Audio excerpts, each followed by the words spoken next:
So for years now, I've just paid bills and that's it, really. Haven't really built an empire. This house is going nowhere. Look at that. It's been like that for years. Did some renovation years ago. Haven't really bothered to blend that in with the rest of the wall. I shortened the windows. And look at that. It blinds. I couldn't be bothered replacing it. I can fade it. And so really the only value I've had is just bought a house a long time ago, and now that's gone up in value. And that's the only inflation is all the West has going for it. So I've got to sell this house and get the hell out of this country. I'm not going to finish renovating it. It's not going to happen. So anyway, and it's going to get worse because now, on top of already funding a ridiculous war in the Ukraine, and prior to that, Afghanistan or whatever, and the West has been rorting its taxpayer into debt slavery for decades now, and have no weapons left. And even then, they were all, bag of rivets cost what, $90,000 was it? Yeah, all that sort of nonsense. And now they've been found out. Look at, well, Iran has just bombed Israel. I know that the delusion of superiority that the West have is insane. Narcissistic, deluded fucks. Anyway, I feel like I'm repeating myself. Let's talk about the war. Well, first of all, what bemuses me, if I just switcheroo here at the screen. Well, first of all, let's get to the point. MAGA is splitting. Here we have George W. Trump, and he was the chosen one meme. As I scroll through my X, and here's some of Trump's old tweets. No, that's my meme. I made that one. Anything I say. What a wonderful philosophy you have with. That's from Mad Max, of course. Now, here we go. Donald Trump with his tweets about how anti-war in the Middle East he is. He always was. And now, because of this, he's a weak man. We've got this. Right. Now, as you know, lots and lots of times I've already said it, the West has rorted itself into oblivion in the military-industrial complex and has nothing to show. It's all run out. It's overpriced. Can't resupply. It's too expensive. And they're running out of it. And now they want to go to war to protect Israel. It's the conventional war is not going to happen. Simple as that, because there's no weapons. And secondly, that means that the scary thing is the West has to resort to nukes to win. And we've got psychos in the government, right?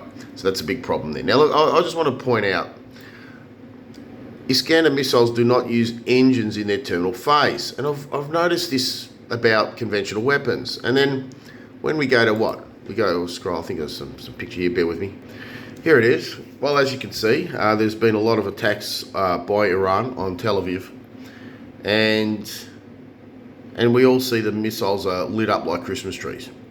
So they're using engines in the terminal phase, and I'm always bemused at why there's such a asymmetrical technology. But these are the real deal. They're hitting, and they're blowing things up all over Tel Aviv, pretty massively too. But it's kind of weird how Iran has this terminal phase rocket, whereas not many conventional weapons, and your classic weapon of mid-range, intermediate range missile is your Iskander. Very, very effective.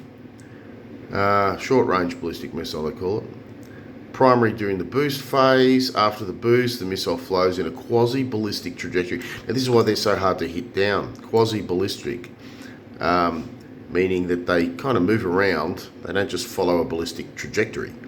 So, in the terminal phase, it performs evasive maneuvers and releases decoys to evade defences. So that's a real tricky one, and probably not necessary, because we all know that the Patriot missile can't defend itself. What's going on there?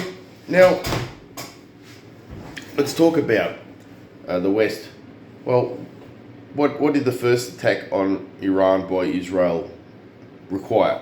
It required them to usurp Iran, as they are very good at, I mean, they print the money, they print the, like, let's say Hamas, or sorry, Hamas, Mossad shows up at your doorstep, so here, you want $1 million? Because you work for a government agency or something. You want $1 million? Give us some information.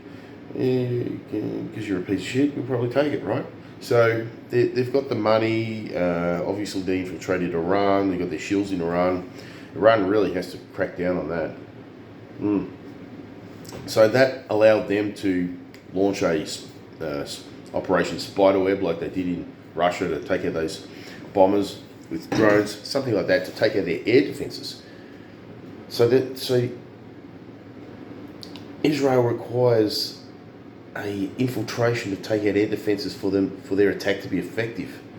That's how bad the West is, and they're doing it in jets. They've got this arrogance. So they like, oh, we've got a jet looking down on the minions that we're going to bomb. That's their attitude, right?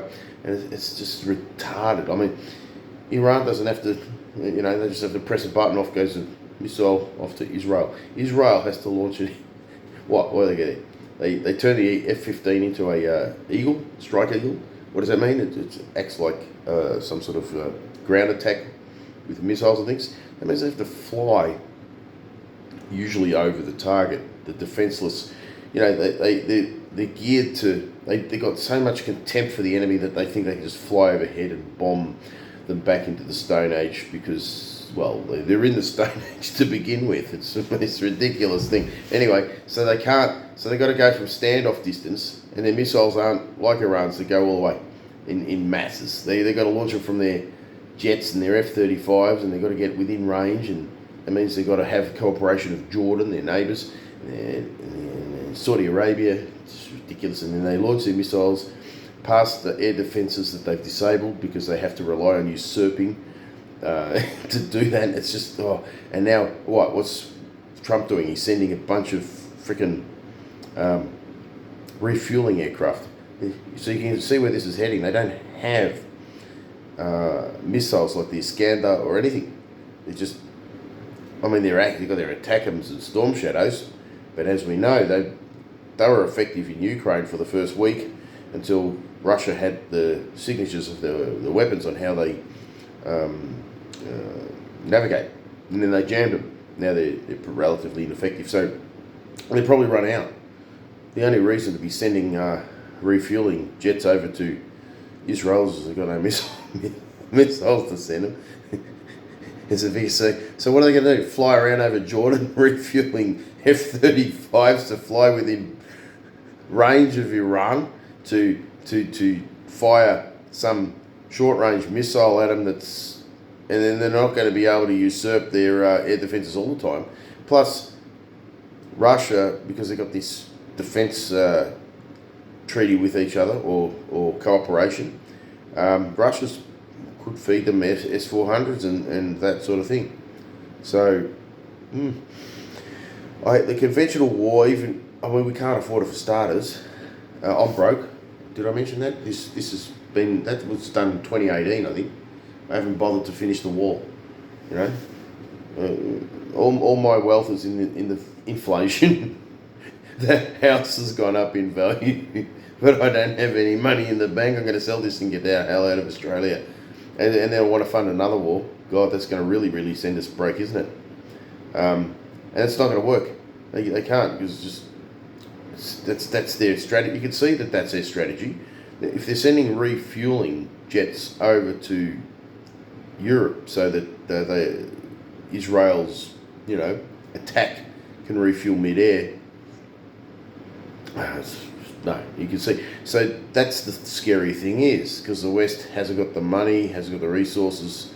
The war of attrition has exposed the fact that they've been rorting the military-industrial complex at the expense of the taxpayer for decades.